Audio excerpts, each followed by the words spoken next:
customer spotted, I'd never spotted it, is some bubbling here on the arch. An instant regret. So you might wonder why I've got a plastic tent set up in my Vitara.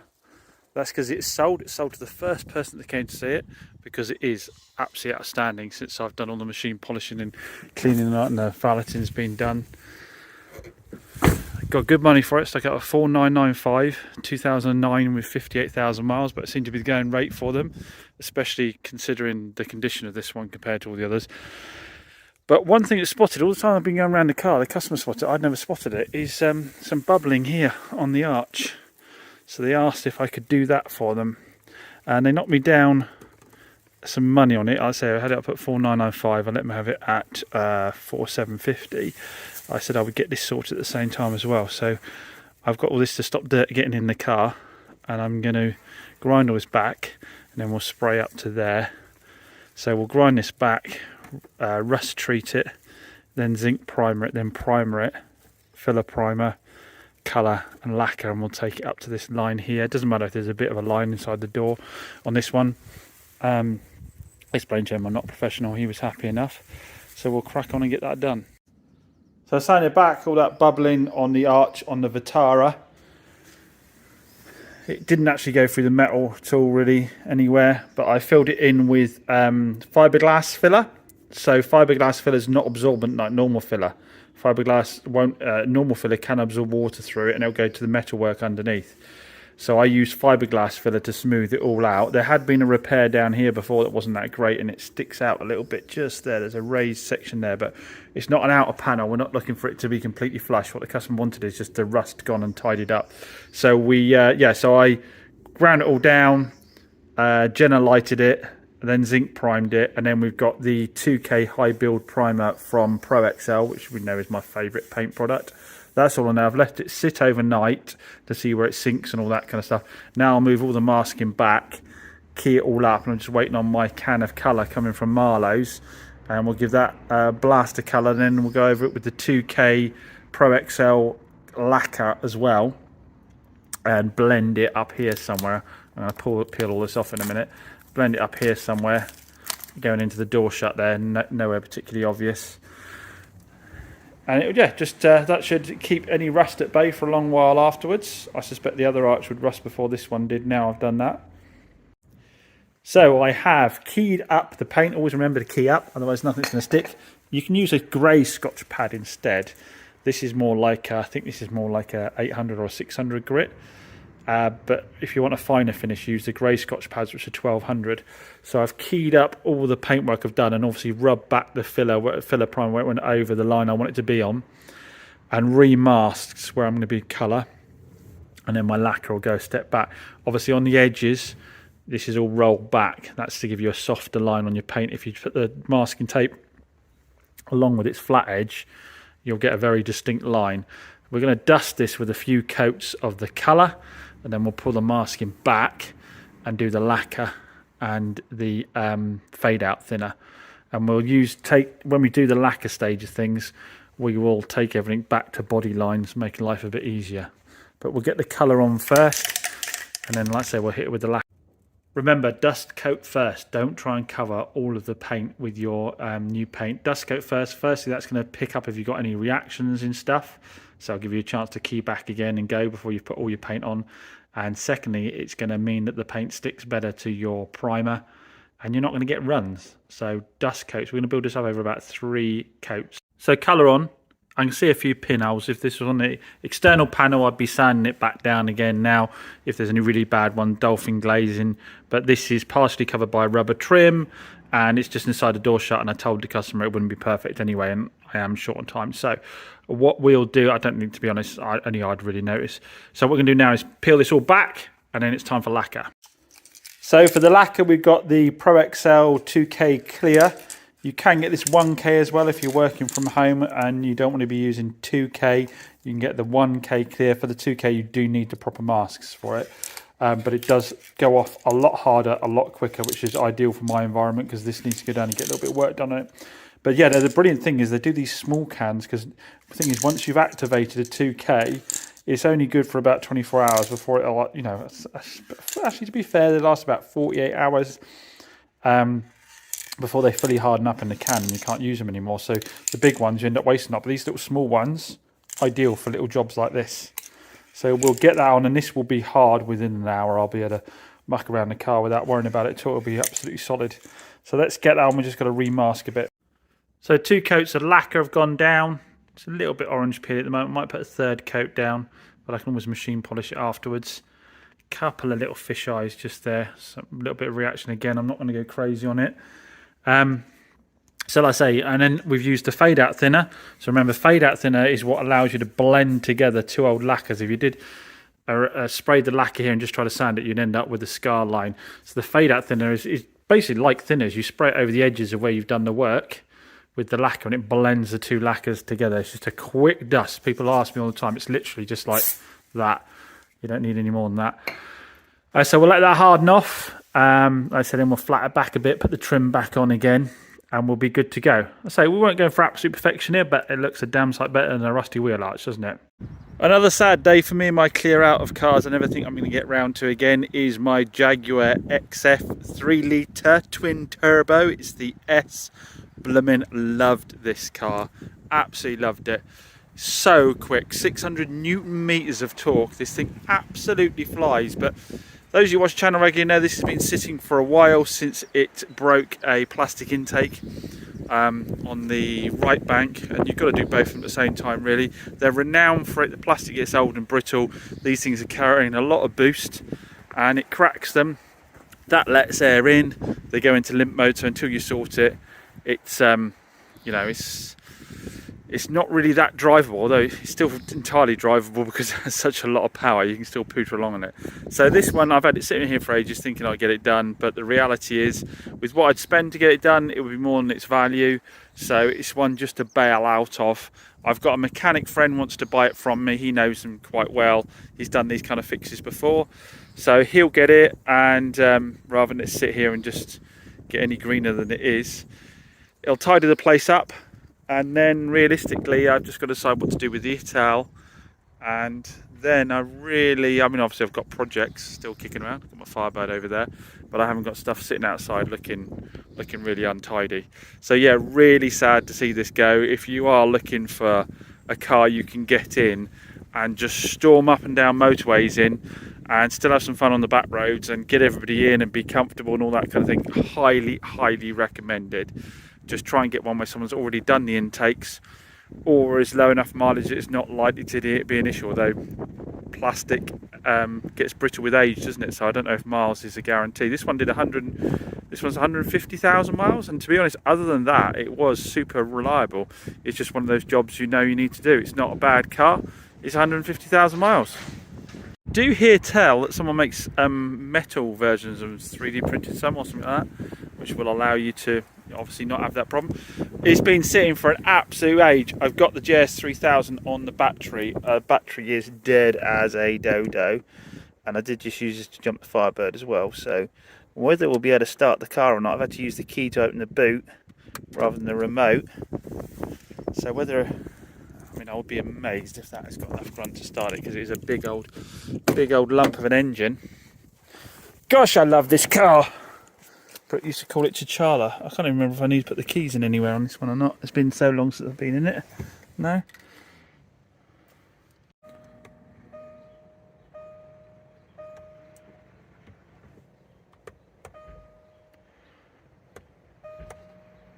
Come on.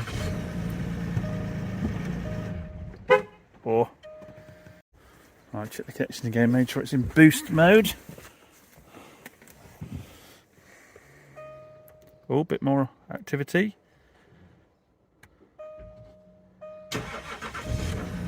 Holy moly, it's only gone and done it. Oh, not quite enough.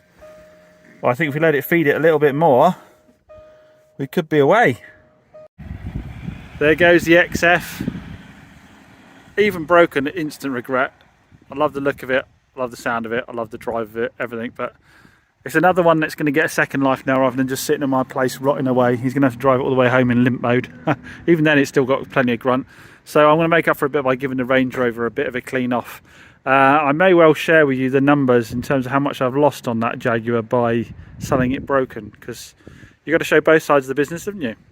So you can see everywhere is starting to look a little bit empty. The Fiat 500 from my mate Gas Guy's gone out. We sold that for his daughter because she bought 2 or 3 cars off me, didn't we? So I said I'd put it up for sale here for her, as long as they did all the transaction, they did the handover, they did the transaction, everything like that. I said I'd end up getting more money for them if they just part exchange it. So that's just gone out the door. And she actually got I think a couple £100 more for the car than when she bought it.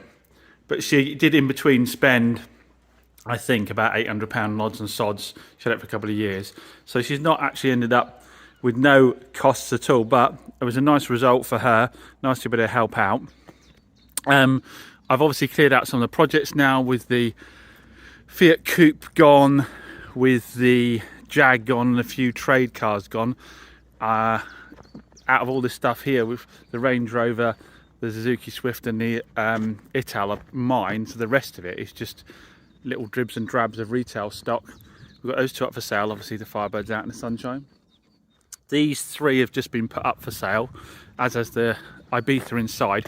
I do have the Nissan Note down getting that MOT'd at the moment. I have the Skoda getting MOT'd, or has already been MOT'd. I can't remember which way around which the video is. So I've got a couple more bits of retail stock, but I will need some more stock quite quickly.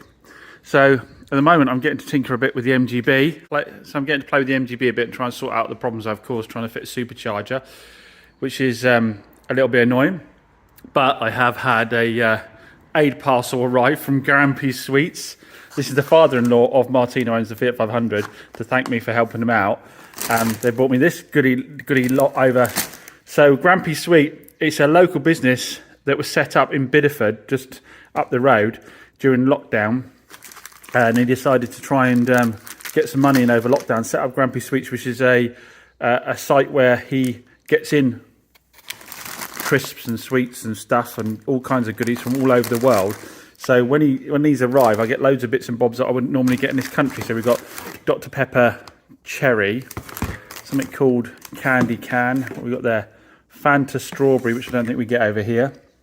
Lay's barbecue ribs, double Oreos, double stuffed Oreos, a toffee cream Milka bar, some of these Cowtails. I've got I think it's a kilo, that bag, weighs a ton, might even be more than that, of mixed chocolate, which I have had a couple already, and then some Spiral Cheetos. It's a Devon way of doing business, guys. We just, chocolate fish. I want to eat because I'm on camera. Yeah, that's the way we do business around here. Do each other favours, and you do a little bit of horse trading, which is absolutely brilliant. But I will put a link to his business. I love supporting local businesses, as we've done in several videos. I will put a link through to his site. If you fancy yourself some treats, then go and have a look. I have to say, in my defence, I've been carb free all week, and this is my cheat day, so I will be smashing a bit of this down. What should we start off with? I like these things here, these cones. But yeah, I'll try not to eat too much, because Brooke, if she sees it on camera, don't bring it all home, she'll kill me. Well, you can't see it, it's behind the hedge now. That's the Suzuki Vitara going out. Pick up first thing this morning. It was one of those like panicked moments where I'd forgotten something on it. So when I'd looked around the car, I'd forgotten that when I took the rear wheel cover off of the Vitara, there was a locking wheel nut on the spare wheel, and the key didn't match the key on the rest of the car. So when we were doing our handover, I always do the handover and say, you get them to sign off to say they've had the locking wheel nuts for everything on it, because I've seen too many garages keep hold of locking wheel nuts and leave people stranded. So I always make sure they've got locking wheel nuts. But I'd forgotten about the one behind the cover.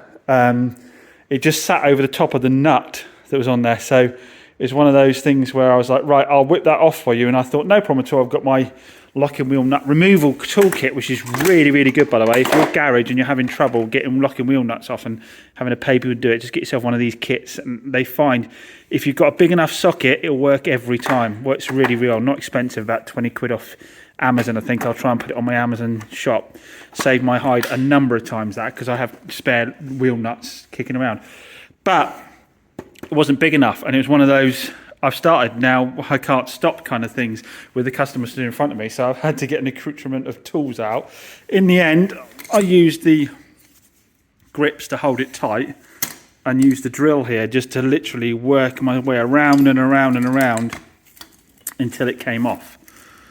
So lucky it did, but I was about halfway through it when one of the drill bits snapped on me, and I was like, normally if the customer is in front of you, you've got time to sit down, have a coffee, have a think about how you're going to do it better. But with the customer stood in front of you wanting to leave, you've got no real option. But in the end, they were very grateful that I'd taken the time to do it, to be fair, because they said, if we wouldn't have known otherwise and could have been stuck on the side of the road. And an AA man would get you transported, wouldn't they? I don't know if they're allowed to do stuff like that. They're just literally, you'd have to wait around for a transporter. So now she's able to remove the spare wheel if she needs to. I've just got a bit of tidying up to do. But yeah, another one out the door. That Suzuki flew out the door. That Suzuki Vitara. I ended up selling it for 4,750 on a 2009 with 58,000 miles, which shocks me as well. I know a lot of people go into the comments and go, 4,750 for a 2009 car. But those Suzuki Vitaras are worth money. If you remember, I had one the same colour, everything, but a 3-door one, and that flew out the door.